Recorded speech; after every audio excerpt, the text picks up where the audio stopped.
melanjutkan dengan pembuatan pohon rekursi untuk menghitung Fibonacci keempat. Ya, Fibonacci keempat. Fib 4. Ya.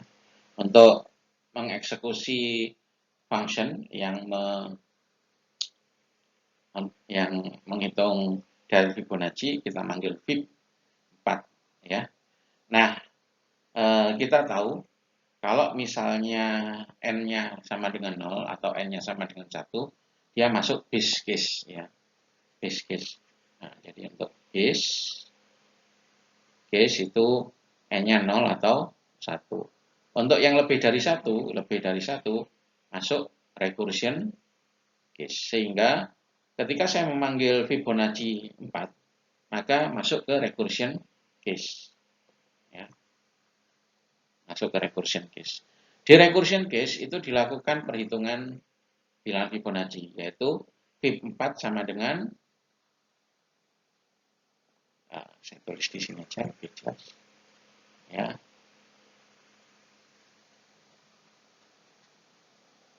Fib F saja, F4 sama dengan F3 plus F2. Nah, bagaimana? Apakah kita tahu F3? Ternyata belum tahu. Untuk menghitung F3, kita harus memanggil algoritma Fibonacci lagi ya, atau memanggil dirinya sendiri, recursion. Begitu juga untuk menghitung F2. F2 kita juga nggak tahu nilainya. Ya.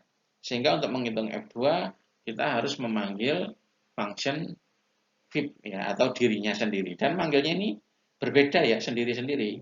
Untuk yang ini manggil sendiri, yang ini juga untuk yang F2 juga manggil sendiri ya.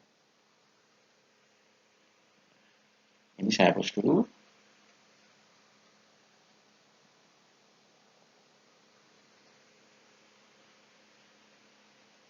Ya, jadi ini proses pengambilan Fib 3. Jadi ketika Fib 3 dan Fib 2 belum ketemu, maka perhitungannya depending.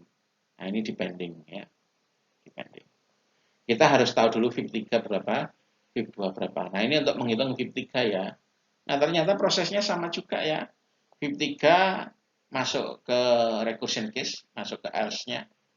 Sama dengan Fib 2 plus Fib 1. Nah, ini harus jalan sendiri-sendiri juga, ini depending ya. Nah, ini jalan sendiri. Fib 2 sama dengan Fib 1 plus Fib 0. Nah, Fib 1 belum tahu, Fib 0 belum tahu, depending, manggil lagi fungsi Fib. Nah, ternyata Fib 1 itu 1, Fib 0, 0. Ketika nilainya dikembalikan ke atas, dia baru bisa menghitung 1 ya. Kemudian untuk menghitung yang ini, ya, ketika dia dikembalikan ke atas, Fib 2 sudah ketemu, ya, yaitu 1, tapi Fib 1 kan belum ketemu. Depending lagi, dia ngitung Fib 0, ya.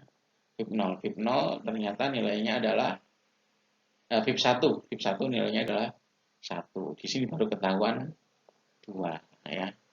Nah, ini ketika dikembalikan masih belum selesai ya. Dia mau menghitung apa yang ini juga, Fib 2-nya. Ya, prosesnya kembali lagi seperti ini. Ya, ini depending sampai ke bawah ketemu base case-nya, baru ketahuan balik lagi ke atas. Ya, balik lagi ke atas baru bisa dihitung. Nah, ternyata Fib 4 adalah 1, 2 ya, Fib 4 2. Baru ketemu jawabannya. Fib 4 sama dengan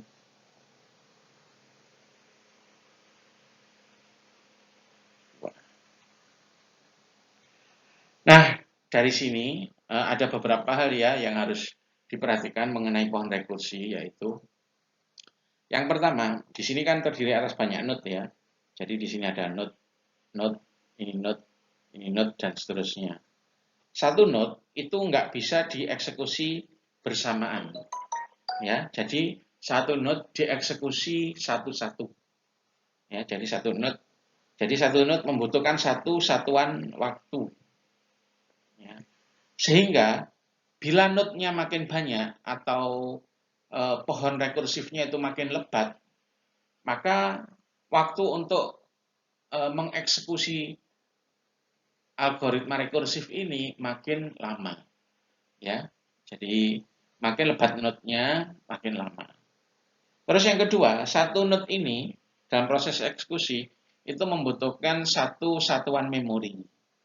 Jadi makin lebat node-nya, ya, maka memori yang dibutuhkan juga makin banyak.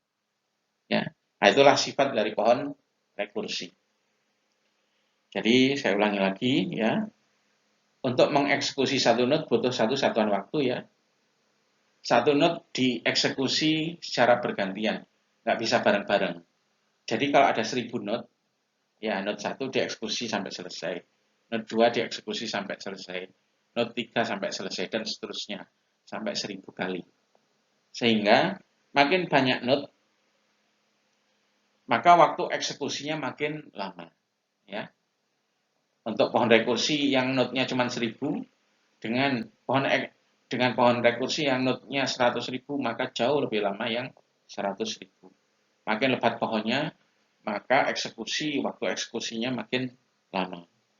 Kemudian untuk mengeksekusi satu node butuh satu satuan memori, ya. Jadi makin banyak node memori, makin banyak node memori yang dibutuhkan juga semakin besar.